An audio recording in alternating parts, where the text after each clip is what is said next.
There's a berry growing on this mountain right now, this very minute, under the snow that looks like a gift from God himself. Dark and sweet and hanging in fat clusters, a starving man could fill both hands with in about a minute flat. Free food in a country that gives you almost nothing for free. And I've watched that berry, that exact sweet, harmless-looking little berry, put a strong man in the ground slower and meaner than any fall off a cliff ever could. Now I know how that sounds. I'm looking you right in the eye when I tell you it, and I still know it sounds like a tall tale. So stay with me, because this berry doesn't drop you where you stand. That's the whole trick of it. That's why it fooled good men for 200 years. A poison that kills you fast, a man learns to fear in 1 generation. He watches his friend eat a thing and fall, and he never touches it again. And he tells his children. But a poison that waits, a poison that lets you walk around fed and happy for a day or a week or a month, while it quietly takes you apart from the inside, that poison gets passed down as food. Because nobody ever connected the eating to the dying. If you're hearing this and it's already keeping you leaning in, do me one small thing right now before we go on. Tap that subscribe button and ring the bell beside it. Because this channel is the only place putting these old warnings back where folks can find them, and the notification is the only way you'll catch the next one. That's all I'll ask for a while. Now stay with me. Let me tell you who I am first, so you understand I'm not reading this off the back of a seed packet. I spent the better part of my life in country where the nearest doctor was a 2-day walk down a frozen river, and the nearest grave was a lot closer than that. I ran a trap line. I wintered alone. I ate what the land handed me, and I went hungry the seasons it handed me nothing. And the men who taught me what I'm about to teach you didn't learn it in a book. They learned it the way everything out here gets learned, which is by burying somebody over it. The old hand who first sat me down and named this berry for me, he'd watched it take a partner of his. And 30 years later, his hands still went tight when he talked about it. Here's the thing you have to understand first, and if this next piece doesn't land, none of the rest will keep you alive. There is no such thing out here as a berry you can trust because it looks like one you know. That is the single most dangerous belief a person can carry into these hills, and it is also about the most natural belief in the world. Because back home, a berry that looks like a blueberry is a blueberry. Out here, a berry that looks like a blueberry might be the last thing you ever put in your mouth. The look of a thing is not the truth of a thing. The land grows killers dressed up in the exact same skin as the food, and it does it on purpose, or near enough to purpose that it doesn't matter to the man it fools. Now, hold on to this next part, because it's the whole spine of the story, and I'm going to make you wait for the rest of it. The men who died this way didn't die hungry. They died fed. They'd found what they thought was a windfall, a whole slope of dark, sweet berries in a lean season, and they ate their fill and thanked their luck, and felt strong doing it. They went to sleep with a full belly and a light heart. That's what makes this one so cruel.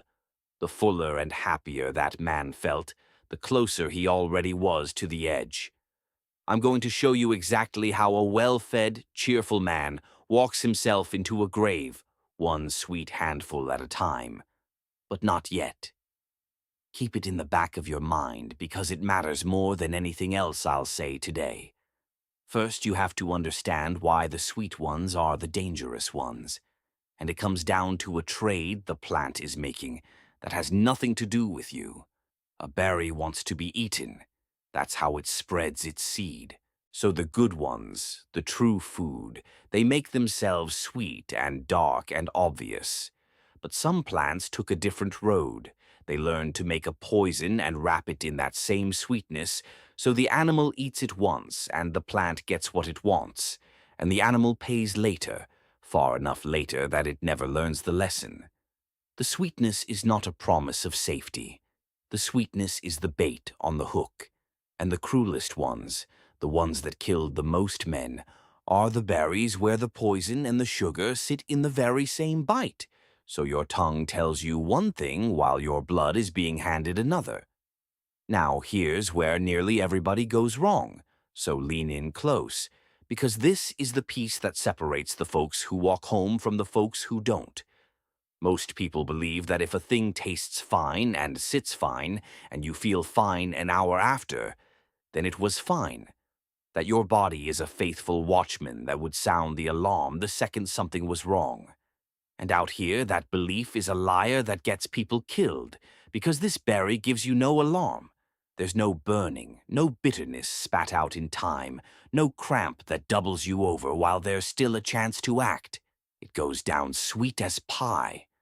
And the harm it does quiet and slow, in the liver, in the blood, in the deep machinery of you that has no nerves to complain with. By the time you feel it, the feeling is not a warning. It's a verdict. I need you to do something for me here, because this next stretch is the part that actually saves lives, and I want it to reach the folks it needs to reach. If this is landing for you, hit that like button right now.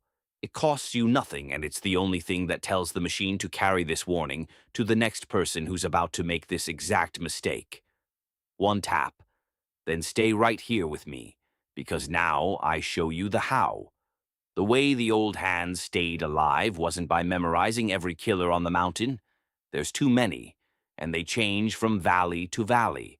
They stayed alive by living underneath a handful of hard rules, and I'm going to hand them to you the same way they were handed to me, in layers, because dumping them all at once would rob them of their weight.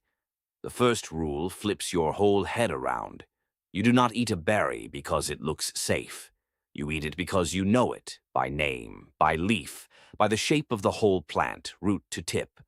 Knowing the berry is not enough. The killers copy the berry. What they can't copy, not perfectly, is the whole plant standing there in its own dirt. So you learn the plant, not the fruit. A man who eats by the fruit alone is a man gambling with a stacked deck. The second rule is the one that feels like cowardice until it saves you. When you don't know, you don't eat. Not a nibble, not a taste, not one to see. Hunger will argue with you on this. Hunger is a fine liar, and it will tell you that surely a few couldn't hurt, that your body would know, that a man can't starve with food right there in front of him. And every single man this berry killed lost that argument with his own hunger. A day without eating won't kill you out here. That's the thing hunger won't let you remember in the moment. You can go a long while empty and still walk out fine, but you cannot walk back the wrong handful. One of those is survivable, the other one isn't, and the whole game is knowing which fear to listen to. The third rule is the one that would have saved most of them, and it's the one that sounds too simple to matter. You watch, and you wait. The old hands, when they came on a berry they weren't dead certain of, and hunger was pushing hard. They didn't trust their eyes, and they didn't trust their gut. They'd eat one single berry, and then they'd stop, and they'd wait the better part of a day, and they'd pay close attention to what their body did with that one. Because a poison that would kill you by the handful will usually give you a whisper of a warning off a single berry, if you're patient enough to sit still and listen for it. The men who died were the men in a hurry. The men who lived were the men who could make themselves wait when their belly was screaming, "Go." Now circle back with me to the riddle I told you to hold. How does a fed, cheerful man walk himself into a grave? Here's the answer laid out plain, and once you see it, the whole thing locks into place. That slow poison doesn't attack the part of you that hurts. It goes for the quiet organs, the liver most of all, the deep works that filter and clean and keep your blood fit to carry life. And those organs have no way to shout. So the poison sets to work in there, tearing down a little more with every sweet handful, and the man on the outside feels nothing but full. He goes back the next day and eats more, because why wouldn't he? It fed him fine yesterday, and the more he trusts it, the more he eats, and the more he eats, the faster the quiet machinery inside him fails. Until one day the failing gets so far along, it finally reaches a place with nerves, and now he feels it all at once, the sickness and the yellowing and the weakness pouring out of him. And by then there is nothing to be done, because the harm was done days ago, back when he felt his very best. That is how a fed man dies, full and happy and doomed all at the same time, and never once seeing the hand that's on him. And here's the part that makes it a true mountain story and not just a lesson. The season this berry tempts you hardest is the lean season, when the good foods run out and a slope of anything sweet looks like salvation. The mountain offers you the poison at the exact moment you're least able to say no to it. That's the country putting you to the test. You're likely wondering by now why nobody ever taught you this plain, why it isn't common knowledge every child carries. And the answer's a quiet one, and it's got nothing to do with any conspiracy. It's about need. A piece of survival wisdom only lives as long as folks actually need it. The day the road reached the valley, the day the store opened its doors, the day a man could buy his food off a shelf with a label on it, the knowing of which wild things kill you, Slow just started to fade, because nobody troubles to remember a rule they'll never have to use. And now most folks couldn't name 3 plants on the mountain they walk through, and they call that progress. And maybe it is, right up until the day the shelf is empty and the road is closed, and the only food is the food that's trying to fool you. We're most of the way through now, and this next stretch is the part I'd most want a friend to hear. So if this channel is teaching you things nobody else bothered to keep alive, subscribe and turn the notifications on right now, so the next warning finds you before you need it instead of after.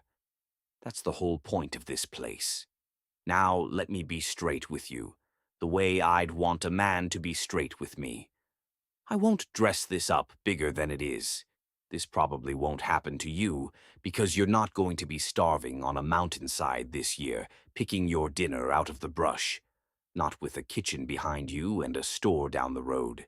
To actually die of this, you'd have to be truly out there, truly hungry, truly reduced to eating what you find, the way a lost hunter or a stranded traveler ends up, and not the way you're sitting comfortable right now. But I'll tell you what I told you before. Every man this berry ever killed felt just as safe and just as sure as you feel this minute, right up until the moment it had him.